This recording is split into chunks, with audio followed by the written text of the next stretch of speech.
Hello, hi there, my name is Balbir Singh. I'm the Artistic Director of Balbir Singh Dance Company based in Yorkshire in Leeds.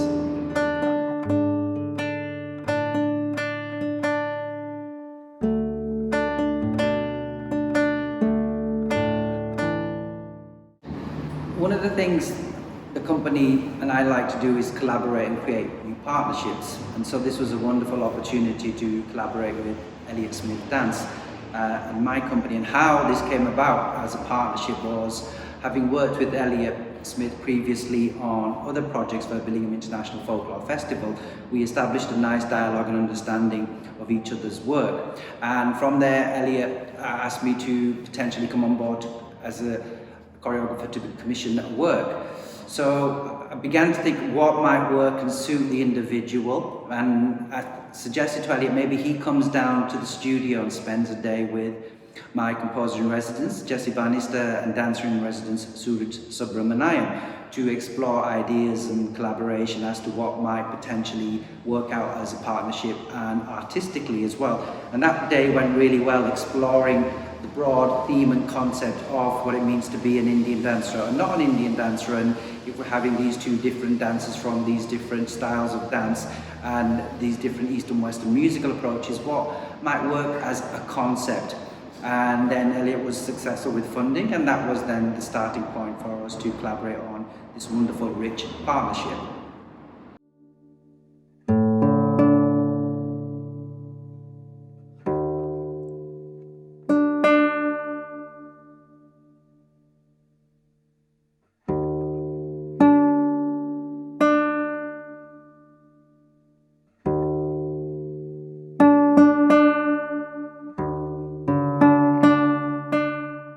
I am not an Indian dancer, is a philosophical question. It comes from a number of different places and has different layers and understandings, and the question in itself can be interpreted depending on the emphasis within the title, on which word, as to what that might open up in someone's thinking. Why would someone be, or questioning whether they are an Indian dancer or not? So the title is mildly provocative in itself. I am not an Indian dancer. Well, then what makes an Indian dancer? What kind of Indian dance are we referring to here? If I am not an Indian dancer, then what am I? So these were the starting points to look at the concept and bring it to life. And so for an audience, it's quite an open question, philosophically, what makes someone, the style of dance that they do, be that type of dancer. We all have the same human body, but we learn different movements, different styles of movement. But are there points of cross-reference?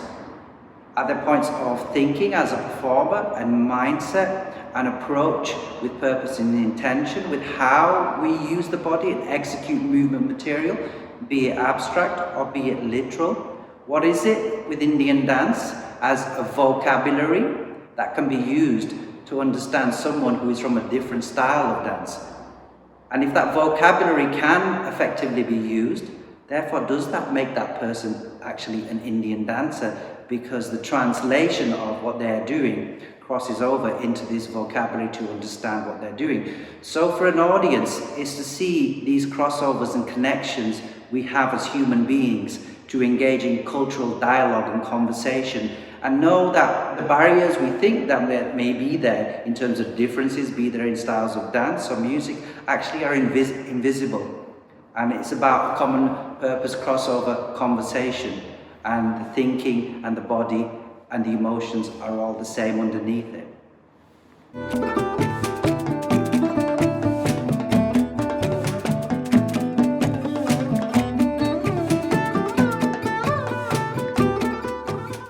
With the creation of the work at this point, it's for digital broadcast, and the connection with audiences digitally has been an interesting one through the pandemic as a vital lifeline and tool to engage and stay close with people, united yet apart. And so with this, what we're exploring is not just filming it to camera, but to capture a sense of the energy, the dynamics, the complexity of the material, but also the simplicity underneath it and the human quality.